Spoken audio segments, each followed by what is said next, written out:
I really would like to introduce Mukul Malhotra and Daniel Isofano. I've been working on those names. As I mentioned, I went to California, and that's when I first met Daniel. And you'll learn in just a few minutes how energetic and passionate Daniel is. And he's going to lead us through this presentation. I was very inspired and really excited to see some of these innovative concepts. And I really hope that you will share that passion and that excitement and go out and talk about how we can bring some of these innovations to Boulder. So, Daniel? Thank you very much.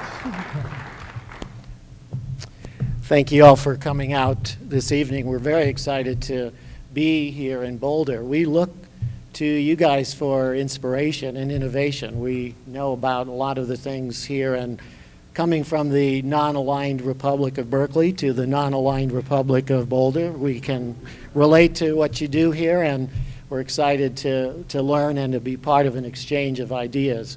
We got involved in this whole idea of streets from our work in environment and behavior, looking at how the physical environment affects how we interact with each other and through groups and societies and neighborhoods.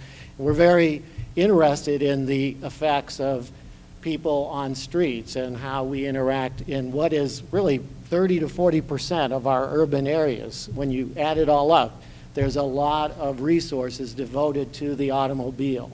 And we're well aware of the love affair here in the United States that we all have with the cars, but they clearly have taken over. They've dominated the urban environment to the detriment of neighborhoods, communities, our whole society. And I think we're all part now of a change that's occurring as we look at streets and consider what they are and what they can be. And so this really became the rallying cry for ReStreets. And we were very fortunate to have a grant from the National Endowment for the Arts. They have supported our work over the years on different subjects, and this was a natural extension of their concern about making environments universally accessible. The idea of universal design is something that NEA has funded over the years. Scott is here representing that program and is very influential nationwide in putting together the standards that we all use in our cities and towns to make environments accessible. So that was clearly another one of the important starting points as we got underway in ReStreets.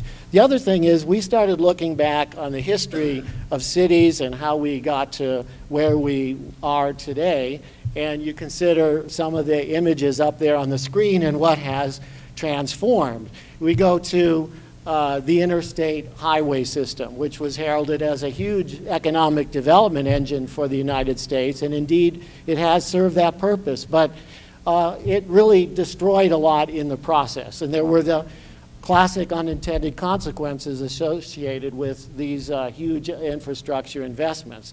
We noted earlier today when we did a ReStreets workshop with you and your design community members and the city of Boulder that Dallas even had the perfect grid almost going back 100 years or so. And you can see how it laid out according to the terrain and the Trinity River corridor. The railroads were very influential in how that city got structured. And this Main Street picture taken around 1951, 52, or somewhere in that time frame really represents this idea of shared streets, the very thing that you are promoting here in Boulder. And how do we get back to that? Because today I can show you, and you'll see later on in the presentation, the city of Dallas is very keen on bringing back something that is 21st century relevant and making Main Street truly a main street of activity and focus again in the city. But like so many of our cities, the highways took over. They almost took over in San Francisco, and maybe not unlike here in Boulder and a lot of other communities, people resisted, and they came out to prevent the interaction of the freeways and the slicing up of cities, but not completely. And as we know, they really took over. This is actually the 710 freeway coming out of the ports of Los Angeles and Long Beach. If you haven't seen this up close, you're just amazed at the size and scale of these ports and what is coming through there. When we talk about trade across the Pacific and the Pacific Rim, this is what it's manifesting in this country and why there's so much concern. I mean, the major issue there, they wanted to expand the 710 freeway to accommodate additional truck traffic. I mean, you know, if you're Arnold Schwarzenegger, you could hop from one truck to another and get all the way up north on that system. But that was blocked by the residents in the nearby communities because they said it was a public health issue. And actually, if you look at an infrared photograph over this highway, you'll see like a toxic cloud very visible. So people had a reason to be concerned, and they actually came up with a solution that would require cold ironing, which is basically the ships having to use shore power so they turn off their diesel engines. The trucks all had to join the clean diesel program. So community action took precedence and was the huge victory for these neighboring communities. But it takes a supreme effort to fight the, what I'm calling the highway automobile complex that we have. All the companies in terms of concrete, asphalt, trucking, automobiles conspiring to maintain this infrastructure at a very high level. And even today, or just the other day, I was reading that the California high-speed rail program is probably on the skids for obvious reasons given the constraints on resources, and basically they're saying we'll just go back to highways and airplanes and keep going in that direction because that's where our investment is. So again, it's something very, very difficult to change.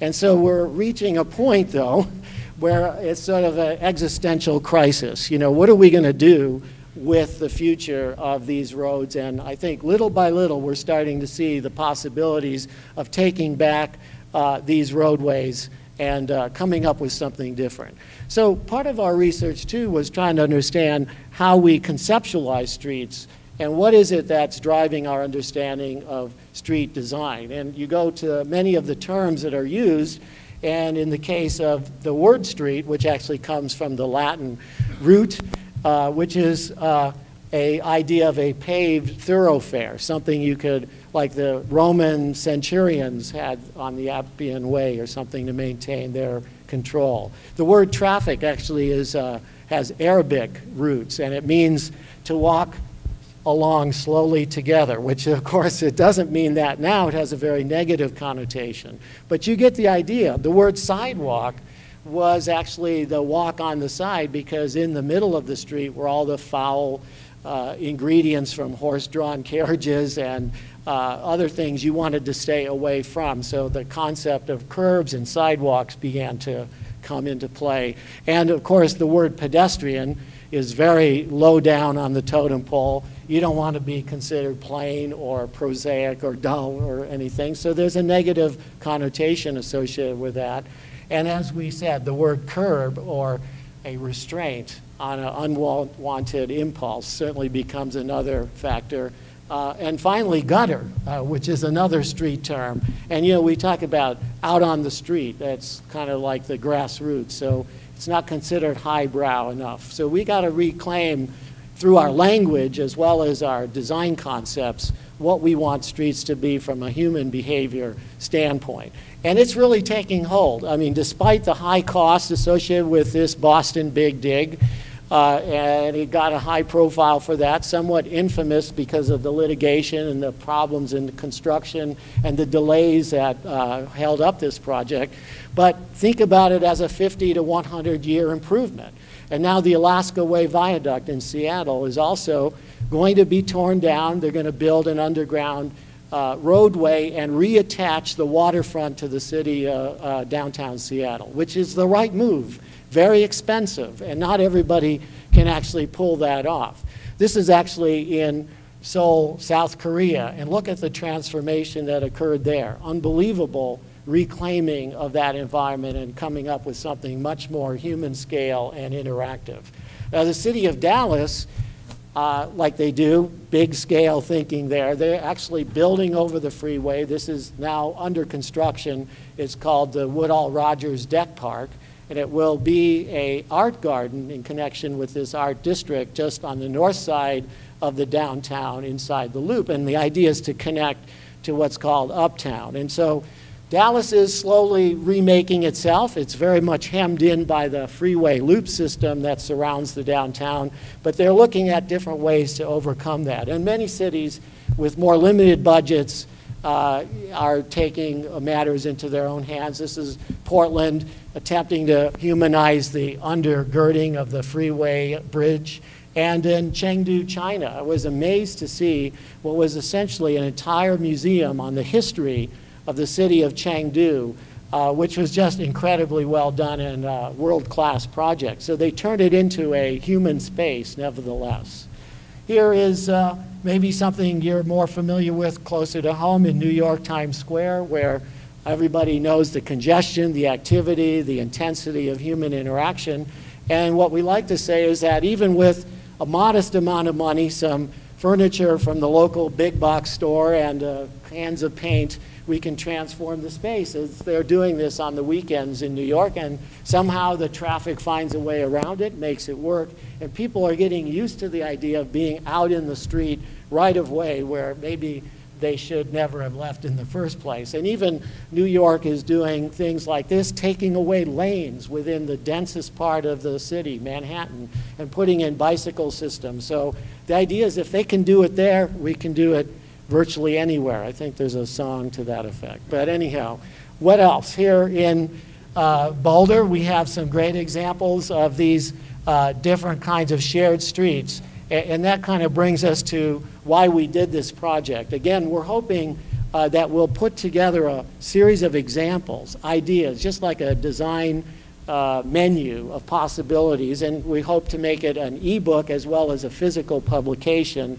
that we'll get access to. And from the Ree Street Charrette that Marnie was part of, and great energy there, we had maybe 27 different presentations put together. Hundreds of ideas were assembled, and they're all up on the website. So please go there, reestreets.org, and you'll be able to see what all the working groups came up with. Essentially, we have this set of design criteria that we consider to be fundamental to the notion of Ree Street. So these are not variables or things you try to do, but we take them as givens in every project we do out in the street. And so the first of these is connectivity. Obviously, we want to maximize the linkages and access points from A to B and C. So all of the urban areas, there should be no back doors, no bad sides of a block.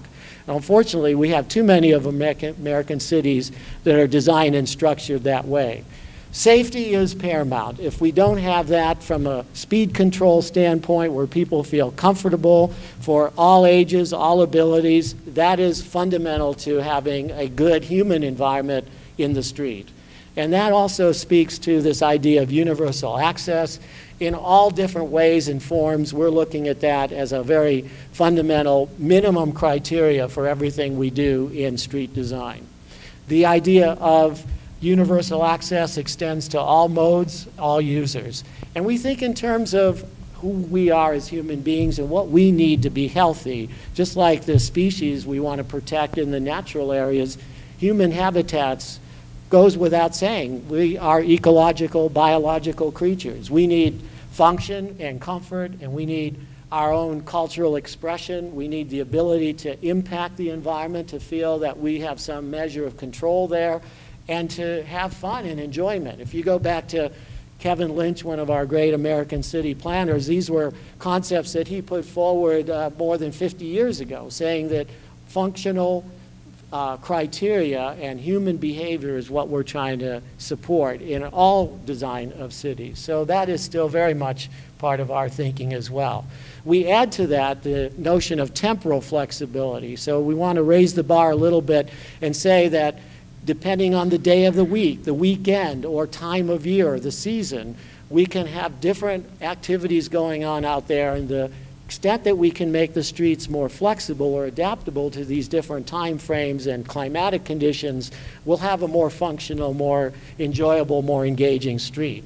And ecological sensitivity, I mean, for all of its great positive influence, new urbanism and so on, there's things that it hasn't addressed. And that's really one of them I would consider a weak part, which is really understanding the biological systems and having true place-based design that doesn't look like housing over retail in every American city. I think we've gotten that mode of design and that prototype is well established. It's time to look beyond that and begin to consider the ecology, the physical context, as well as the social equity, how people are impacted either positively or negatively by the designs, by the interventions that we make in their and around their neighborhood. So that is something we consider fundamental.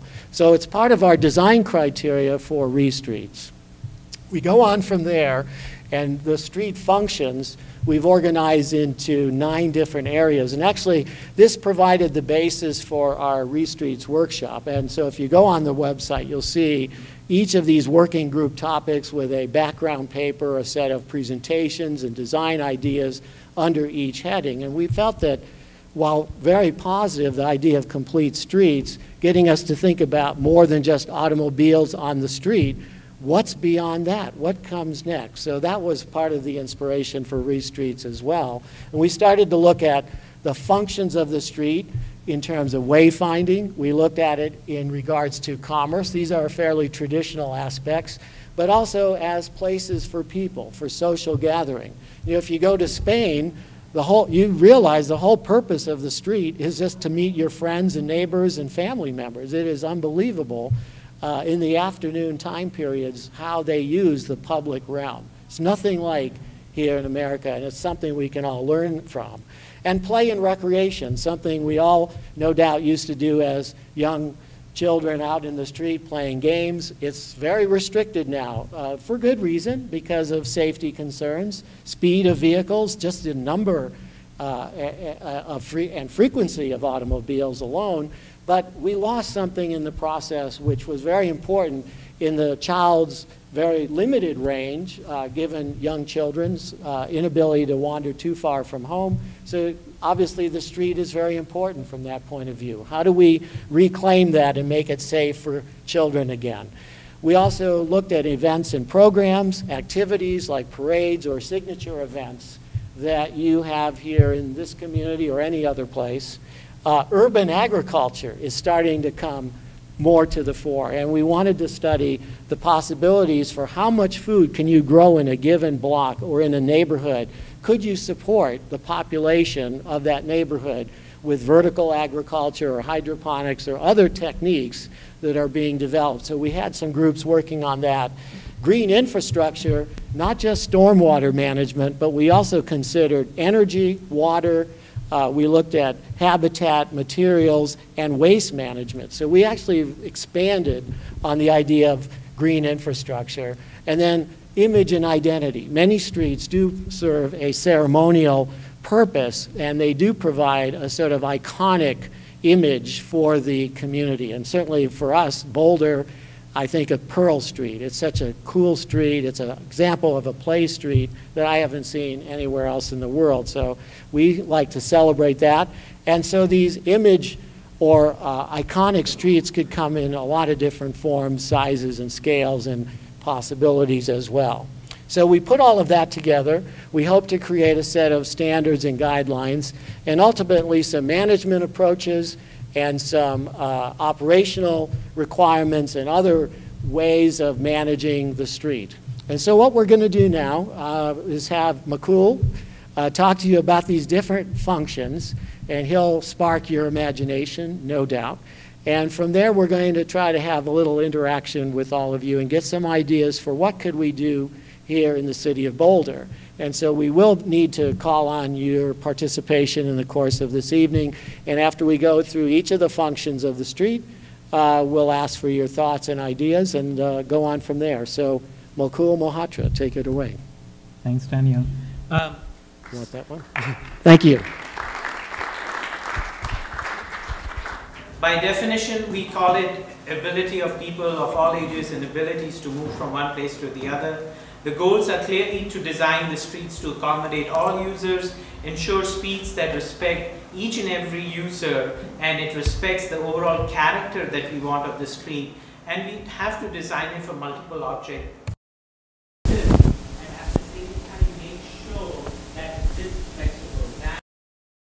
key, because more and more we are designing our streets to serve one characteristic, or maybe 1 hour of the day, or the peak commute time of the day. And the aim is, if you are designing it for mobility, for ability of people to move from one place to the other, what about for the 23 hours of the day? Are we also designing it for that time too? There are a number of recent trends. You guys have heard of complete streets, of course, then there is livable streets. They all talk about reclaiming the automobile realm, making it multimodal, using universal access, road diets, traffic calming, creating design speeds as opposed to posted speeds, and we use traffic modeling and demand management at the same time. Now, this is an example of what one city, the city of San Diego, did a few years ago through a robust community engagement process. This is La Jolla Boulevard in San Diego. 5 lanes, definitely wouldn't want to walk along this street. The community came together and said, we want to take back this street. And as a result, this is what they created along their street.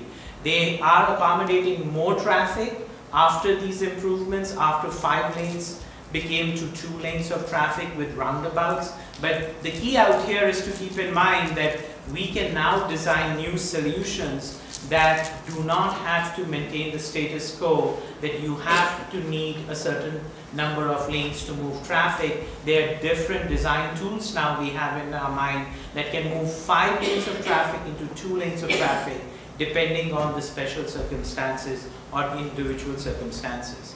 Of course, it's not a perfect street. The blocks are still very long. People do take their lives into their own hands and they cross in the middle of the block. So there is always scope for improvement, and that's what we need to keep in mind too. This is another example in West Sacramento. This is West Capitol Avenue, the main street, the east-west drag of the city of West Sacramento. The pictures tell the story by themselves. What an inhospitable street it was, say, I think it's about 5 years ago. Since then, we worked with the community. We tried to make improvements.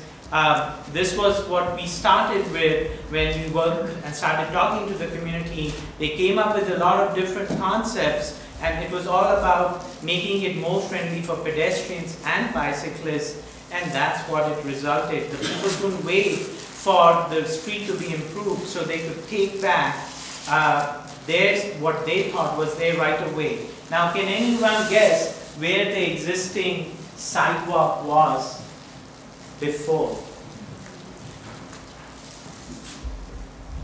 That's a good sign. The kid in the purple. Sorry. It was right there where the yellow line is. So all of this area was devoted to cars. And the question is, do we need to look at each and every of our street and say, do we really need all the asphalt we have in our streets right now? Do they really need to go into just cars? Or can we use it for can we use it for transit? Can we use it for bicyclists? Can we use it for pedestrians? And this is how the people have embraced the street. It has become a great place. And so creating places for mobility also creates places, and that's a key thing we have to keep in mind. And it's meant for all users. It's connected to different neighborhoods together, and it has allowed people of all ages and abilities to actually really enjoy the street. And that's what we want in our streets more and more. If we are changing any street for mobility, it needs to be the starting point, not the end point of the street. And just a very simple thing like a bus shelter, which we take it to be so utilitarian in its character, can actually help create the gateway into the street and into the entire city, and that's something for us to keep in mind. This is another example. This is in Gulfport, Mississippi, and you can see this is a highway that is tearing apart the city. It's one of the most historic African American neighborhoods in the entire country, and what we are working with them is to humanize the street so that friends and families who live on both sides of the street can actually think of walking and biking to each other's place as opposed to driving a mile around to actually just meet your friend or your relative. And you know, I have to say, I work a lot with traffic engineers. They're great people. One of the things that I've learned from them I was very serious about it. But the key thing to keep in mind is that now we are also analyzing streets. We also have tools in our hand. You know, this is a level of service analysis. We all love reading diagrams like this. And you know, the key thing is it's like a grade. It's like a report card. If you got an A, it's a good street, but it's a good street to move cars. And A doesn't mean it's a good street to move pedestrians and bicyclists. So even if we say, yes, we can do these improvements, the complete streets improvements, the re-street improvements, we're seeing more and more along even state routes. We are working with Caltrans on a number of projects, is that you can actually make improvements for pedestrians and bicyclists and still improve the flow of traffic, of automobile traffic. So it's not that you do it at the expense of automobiles and drivers. You can bring them along. It's a very inclusive approach to think in mind. And then people have also said that, you know, one size doesn't fit all as far as mobility is concerned and the end result that we want. This is a neighborhood in the Bay Area near Redwood City. It's a very disadvantaged neighborhood, but it has a unique sense of place because it's a shared street. It's a rural area and people walk and bike in the middle of the road, and so do drivers, but they all respect each other, and that's because the speed is a walking speed. The cars drive at a speed at which people walk, and that's how you begin to respect all the different uses of the street. This is another example of a walking street in Bangkok, and you don't have to always just close the street 7 days a week and say, okay, the automobiles need to go somewhere else. This is an example that we need to look at. Yes, on Saturdays and Sundays, maybe the traffic is not so much. Can we close the street and use it for a different purpose? And that's what they're doing. I don't expect us to get massages in the middle of the street out here in America, but I do expect the vitality to be there for the rest. That's the minimum we should start to expect from our streets, and that's something to keep in mind again and again.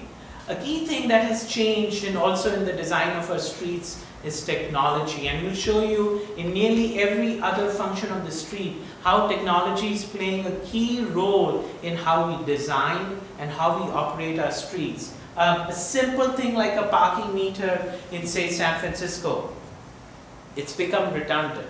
What people now do is they just use their smartphone to locate where the parking spot is. Their cell phone tells you, you get an app, and the cell phone tells you where is the free parking spot. Amazing. Think of the amount of pollution and the time and the money you have saved as a result of being so strategic and efficient about it.